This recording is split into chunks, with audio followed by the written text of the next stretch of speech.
সম্মানিত সাধারণ সম্পাদক জনাব ওমর ফারুক চৌধুরী, সম্মানিত অভিভাবকবৃন্দ আমাদের মাঝে উপস্থিত আছেন, আমাদের মসজিদ এবং অগ্রণী কল্যাণ সমিতির পরিচালনা বোর্ডের ইসি কমিটির সদস্য জনাব ওয়াহিদুদ্দিন সাহেব এবং আমাদের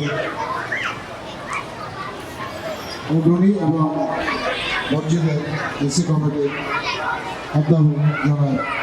অধ্যক্ষ জনাব বনিয়ামিন সাহেব, আসসালামু আলাইকুম।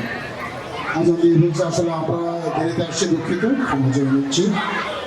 আমাদের এই প্রতিষ্ঠানটি আমরা দেখতে পাচ্ছি যে এই এলাকাতে মোটামুটি অন্যান্য যে প্রতিষ্ঠানগুলি আছে তার সাথে মোটামুটি একটু ভিন্ন প্রকৃতির এবং তাদের লেখাপড়ার মান এটা একটু রিয়েলি সবাই প্রশংসার যোগ্য লাগে।